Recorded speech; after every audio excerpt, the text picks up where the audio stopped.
and welcome back. There's one thing I want to add to the last episode. The song Caught Up in Your Own Web, which was written back in Glasgow, was never recorded until about a year and a half ago, which was a transatlantic effort between me and my brothers and Steph Black. And I sent them the demo of it, me singing it with a guitar, and they put all the music to it and sent it back to me.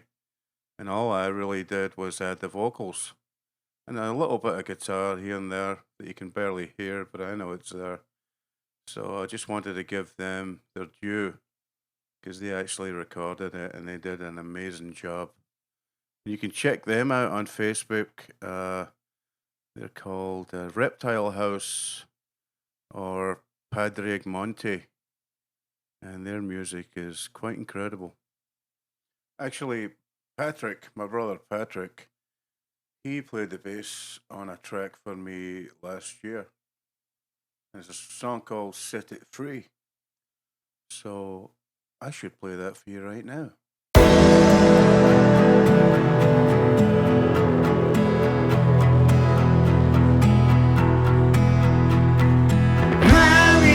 Reality has got the best of me, but I see it's not real. So take a walk with me, and through my eyes you'll see what I see.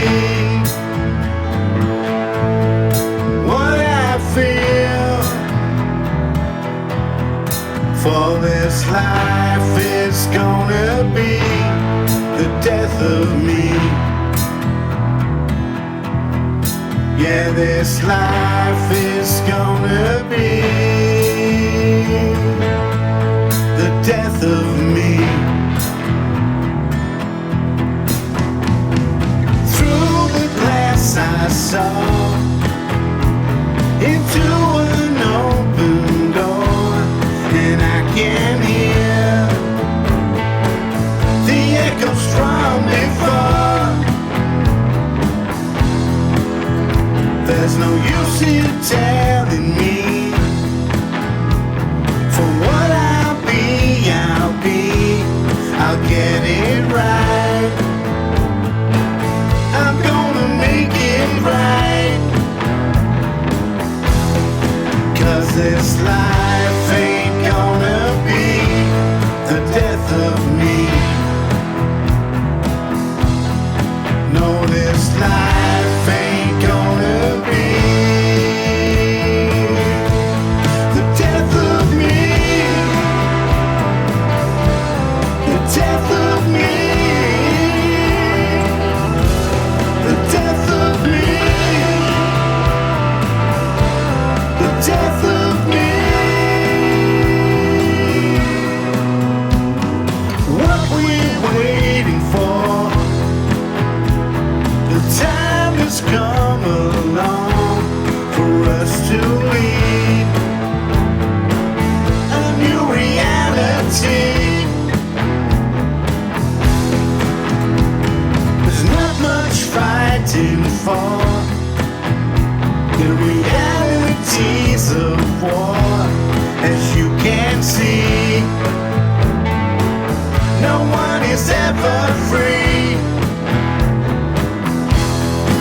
and this war is gonna be the death of free.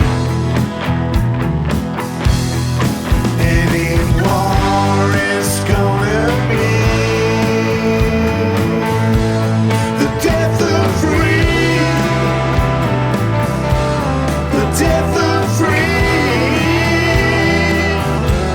The death of free.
after learning the guitar for about a year or two, a friend of mine had a set of drums.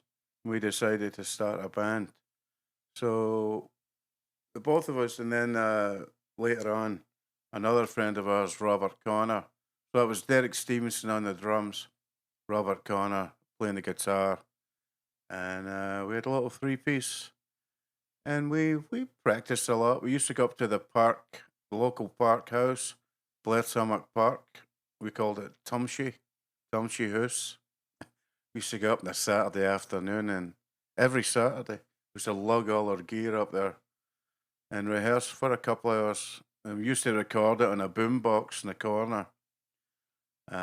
Some of those actually still exist. Those recordings. I think my friend Derek Stevenson, who played the drums, he ended up marrying my cousin and emigrating to Canada. And I believe he's still got some of those tapes. But anyway, I'm sure they're not very good. Anyway, we ended up getting a manager. Some guy approached us. His name was Tam. I don't remember his last name. But we used to go up to the YMCA in Easterhouse, and I think we rehearsed up there as well from time to time. And he must have heard us somehow. And he asked us if we wanted to be a manager. We said, sure. We thought we were going places, you know. And there ended up being a Battle of the Bands contest in the YMCA. And there was, I think it was 4 bands entered it. And we played, we entered it, and we came in second. And one of our friends, Joe Breslin, he was one of the judges. We were mad at him because I don't think he picked us. But it wouldn't have mattered anyway. I think the prize was studio time at some studio somewhere. But it was a lot of fun. You know, we had a good time. But that manager, Tam, he got us a gig in a bar in a place called Gartlock, and the pub was called the Garn Queen.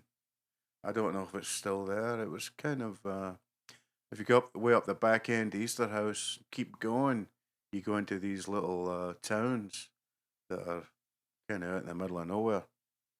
And we played there for, I don't know, I'd have to say maybe 6 months to a year. Maybe. I don't remember. But that was good. We had a lot of fun doing that. And we were all underage. But the barman, I don't think, realised that. He used to serve us beer at half time. So we loved it. That was great. And our friend Joe Breslin, you know, the one that didn't vote for us, he had a Mini Cooper. And we used to pack all our gear, like amps, guitars, drums, into that Mini and still get another 4 people in it. And somehow we made it. I don't know. I don't know how we did it, but it was what a laugh it was. It was just great. Good times. Um, and I think that was it. And once we all started work, eventually, you know, the band just kind of fell apart, but went our separate ways, really. You know, we saw less and less of each other. Derek went to Canada. I became an apprentice bricklayer, and Robert Connor, he was in the printing business, probably still is. And that was the end of Strobe. The band was called Strobe. Yes, Strobe. So, I wanted to talk a little bit about the Missing Factor. We formed that band early 80s. My brother Chris, and myself, he played the bass and I played the guitar. We both sang and we both could write songs. So it was pretty good and our voices worked well together. Um, we had a few songs and then we asked our friend Muzz, Steve Murray, to play the drums because he actually had a set of drums. And so it became a 3 piece. And it stayed that way for a while. We just rehearsed a lot. We wrote a lot of songs. We thought we were great, you know. And then we asked David Cartledge to come in as a lead guitarist. He was a much better lead guitarist than any of us. And we ended up going to a recording studio called The Arches, and we recorded a 4-song demo, which does not exist anymore. I don't know where that ended up. Hopefully somebody has a copy. There was a few good songs on there, actually. But that was our first experience in the recording studio.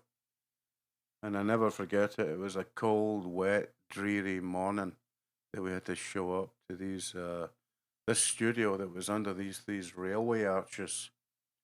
But it turned out okay. It was a good wee demo. In fact, not too long after that, we got to play at Queen's Park. It was a rock festival, and it was being run by a band for Easterhouse called Scheme, who are very famous, still are to this day. Everybody knows who Scheme are. They were really good. But they were running this festival in Queen's Park, and we applied to go, and we got to go. And at first we had like 20 minutes we were supposed to be doing. But by the time we got there, it was reduced down to one song. So we played one song, which went down really well. And there was like 3,000 people out there sitting out in the park watching us up on the stage. It was great. It was a great experience. Of course, we were all half smashed at the time, because by the time we had to go on, we had already drank a case of beer or something, you know. But we thought we were going to be smart, and we were going to go right into another song. And we finished the one song, and then we started going into the next one, and everybody's looking at each other confused. It ended up being a bit of a disaster. We should have just kept it to the one song. But that was a great experience. There was a lot of people there. All our families were there. It was just brilliant. And there was people from America there visiting. There's actually a picture of me up on the stage that I've got somewhere. I'll have to find that. But I think when it came to the missing factor, with just me, Chris, Muzz, and David Cartledge, I think that was it. After that, we just kind of disbanded. And we did reform later on, but that's another part of the story. So that's about it for today. I'd like to leave you with a song. It's a song called Love Song. It's on Spotify. It's a song that doesn't really get too much airplay, but I had a lot of fun recording it, and it sounds a bit different, and there's some nice guitar work in it. And well, I hope you like it, and I'll see you next time. Bye bye. I can't give you anything. I want to give you everything, but I can make a song to sing, but I can't give you anything. I can give you love. I can give you love.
rises in the east as the wind rushes through the trees. Open your heart and set it free. Open your soul and I'll believe. Open your arms and reach for